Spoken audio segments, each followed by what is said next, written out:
ఓం శ్రీ దత్తగురువే నమః. దత్తస్థుతి గ్రంథస్థుతి. భగవంతుడు ఒక్కడే. ఒకప్పుడు ఆయన అనేకమవదలచాడు. అట్టి సంకల్పమే మాయాశక్తి.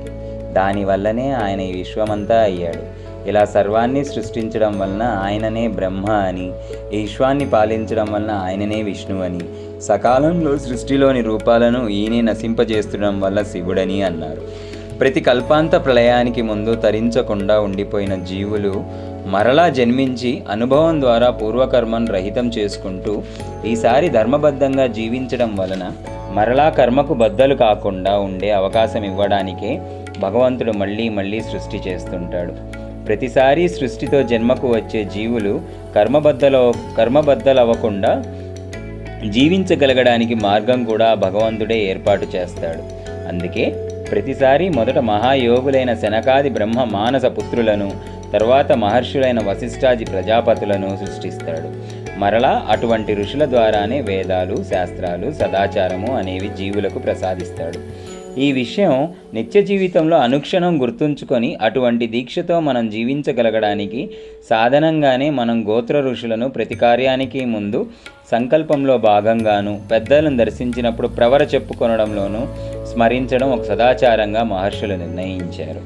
అంతేకాదు, అజ్ఞానం వలన జీవులు అనివార్యంగా చేసే దోషాలు ఎక్కువగా పేరుకొని ఆ ప్రజలే ధర్మబద్ధంగా జీవించడానికి బాహ్యమైన ఆటంకంగా ఏర్పడినప్పుడు దానిని తొలగించడానికి రాముడు, కృష్ణుడు వంటి అవతారాలు ఆ భగవంతుడే ఎత్తుతుంటాడు.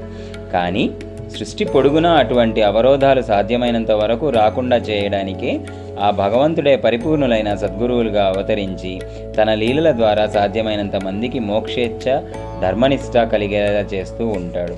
ఇలా ఎల్లప్పుడూ భూమి మీద పూర్ణులైన మహాత్ములుగా అవతరించే భగవత్వత్వాన్ని దత్తాత్రేయుడు అన్నారు. భాషలను బట్టి ఆయనకు పేర్లు వేరుగా ఉన్న ప్రపంచంలోని అన్ని మత గ్రంథాలలోనూ ఈ విషయం స్పష్టంగా చెప్పబడింది. అంటే మనందరినీ సృష్టించడం వలన భగవంతుడే సర్వులకు తండ్రి. తన నుండి ఏర్పడిన పదార్థాలతోనే మనను పోషిస్తుండడం వలన ఆయనయే జగన్మాత. శాస్త్రాల ద్వారా మనకు హితం చెబుతున్నాడు గనక ఆయనయే మనకు మిత్రుడు. అధర్మాన్ని నిగ్రహిస్తుంటాడు గనక ఆయనయే ప్రభువు. సద్గురువుగా అవతరించి మనలను అనుగ్రహిస్తాడు కనుక ఆయనయే గురువు. అలా ఆలోచిస్తే భగవంతుడే తన బిడ్డలపైన మనకు సవివిధ భక్తులతో సేవ చేస్తున్నాడు.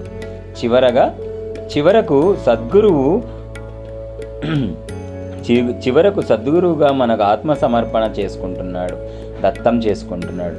అందుకే దత్తుడు అనే పేరు అనుగ్రహమూర్తి అయిన భగవంతునికి అన్నిటికంటే చక్కగా సరిపోతుంది. సర్వశక్తిమంతుడైన ఆయన శక్తిహీనులము, అల్పజ్ఞులము అయిన మనకు సర్వము ప్రసాదించడమే కాక ఆత్మసమర్పణం కూడా చేసుకునడంలోనూ ఆయన వాత్సల్యాన్ని అర్థం చేసుకొని ఎల్లప్పుడూ గుర్తుంచుకొని అందుకు తగినంత కృతజ్ఞతతో జీవించగలగడమే మన పరమ కర్తవ్యము. ఇలా జీవించగలిగినప్పుడు మనకెంతటి ధన్యత కలుగుతుందో అలనాటి పురాణ కథల నుండి నేటి మహాత్ముల అనుభవాల వరకు అన్నీ మనకు తెలుపుతాయి. అలనాడు అత్రి అనే మహర్షి తపోమహిమ చేత 3 విధములైన అనగా అధిభౌతికము, అధిదైవికము, ఆధ్యాత్మికము తాపాలను తొలగించుకొని అత్రి అయ్యాడు. ఆయన కామక్రోధాది దుర్గుణాలన్నింటినీ మూలమైన అసూయను జయించి అనసూయపతి అయ్యాడు. అందుకు మెచ్చిన భగవంతుడు అతనికి పుత్రుడై దత్తాత్రేయుడిగా జన్మించాడు. చరిత్రలో కూడా అనన్యంగా ఆయనను కొలిచిన వారికి ఎందరికో ఆయన దత్తమై వారిని తన ప్రతిరూపాలుగా రూపొందించి కృతార్థులను చేశాడు. అందుకే ఆ సేతు హిమాచల పర్యంతము దేశమంతటా నాటి నుండి నేటి వరకు భక్తులందరూ గురుధ్యాన శ్లోకం చదువుకొని త్రిమూర్త్యాత్మకుడైన దత్తాత్రేయుణ్ణే స్మరిస్తున్నారు. సర్వజీవులను ఉద్ధరించడమే తన అవతార కార్యంగా గల దత్తాత్రేయుడు చతుర్యాగావతారమని యోగీశ్వరుడైన చక్రధరుడు సూత్రపాఠ విచారము అనే గ్రంథంలో కీర్తించాడు. రామకృష్ణాది అవతారాల కంటే ముందే ఒకానొక వైశాఖ బహుళ దశమి గురువారం నాడు రేవతీ నక్షత్రయుక్తమైన లగ్నంలో మీనాంశయందు దత్తుడు అవతరించారని పురాణాలు చెబుతున్నాయి. ఈయన కార్తవీర్యార్జునకు, ప్రహ్లాదునికి యోగం ఉపదేశించి కృతార్థులను చేసినట్లు పురాణాలు చెబుతున్నాయి. ఈయన ఇప్పటి నేపాల్ ప్రాంతంలోని చిత్రకూటం వద్దనున్న అనసూయ పహాడ్ అనే చోట మొదట అత్రిపుత్రుడుగా అవతరించాడు. అందుకు గుర్తుగా ఇప్పటికీ అక్కడ ఒక దత్త మందిరం ఉన్నది. ఈయన తన అవతారం చాలించకుండా నేటికి నీలగిరి శిఖరాన సూక్ష్మ రూపంలో నివసిస్తుంటాడని మహనీయులు చెబుతుంటారు. ఈయన ఎందరో మహనీయులకు అనుభవం చెందినవాడు, మౌనప్రియుడని, పరిశుద్ధ హృదయుడని భాగవతం చెబుతుంది. ఈ సాంప్రదాయం వారు శాంతులు, అమలులు, సన్యాసులు, బ్రహ్మజ్ఞానులు అని భాగవతం చెబుతుంది. వీరు యోగ సంప్రదాయకులని నారద పరివ్రాజకోపనిషత్తు చెబుతుంది.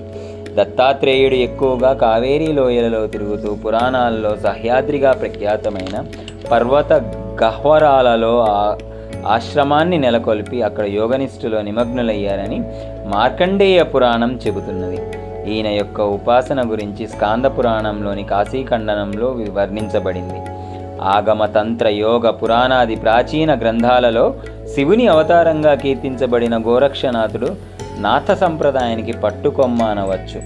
ఈయన కీర్తి భారతదేశంలోనే కాక హిమాలయాల్లోని వివిధ రాజ్యాల్లోనూ చివరికి ఆఫ్ఘనిస్తాన్ వరకు కూడా వ్యాపించింది.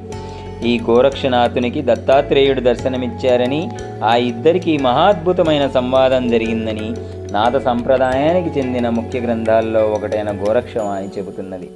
అంతేగాక శ్రీ దత్తాత్రేయుడే అవధూత గీత మరియు శ్రీ గురు గీత స్వయంగా గోరక్షనాథునికి బోధించినట్లు శివాజీ చక్రవర్తికి గురువైన సమర్థ రామదాస స్వామి తమ దాసబోధలో రాశారు. అందుకే నాథ సాంప్రదాయంలో శ్రీ దత్తాత్రేయుడు పరమ గురువుగా కీర్తించబడ్డారు. శ్రీ దత్తాత్రేయునికి అవధూత అని బిరుదున్నది.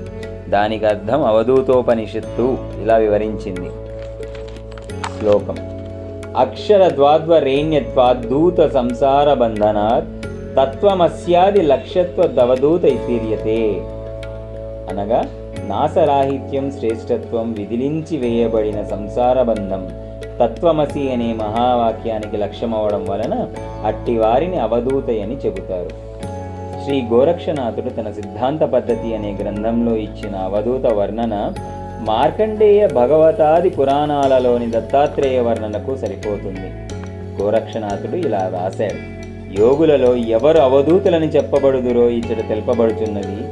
ధూమ్ అని ధాతువు సర్వ ప్రకృతి వికారాలను విదిలించి వేయుట, దేహము మరియు ఇంద్రియ విషయాల యందు తగులుకొన్న మనస్సును ఉపసంహరించి ఆత్మయందు లీనం చేసిన వారు నిష్ప్రపంచులు. అది మధ్యాంత భేదరహితులు. ఇట్టివారే అవధూతలు. ఒక మహాత్ముడు చెప్పినట్లు లోకంలో శ్రీకృష్ణుణ్ణి, వారి అంశావతారమైన శ్రీచక్రధరులను కీర్తించేవారు, నిరసించేవారు కూడా ఉన్నారు. తరువాత అంశావతారమైన శ్రీ గోవింద ప్రభువులను కీర్తించేవారు తటస్థులు మాత్రమే ఉన్నారు. కానీ శ్రీ దత్త ప్రభువులను మాత్రం సర్వత్రా సర్వదా సన్మానమే ఉన్నది. ఇది అవతారానికి గల మరొక విశేషం. చారిత్రకమైన కాలంలో కూడా శ్రీ దత్తాత్రేయుడు ఎందరెందరో మహాత్ములను అనుగ్రహించి వారి చేత కీర్తించబడ్డారు.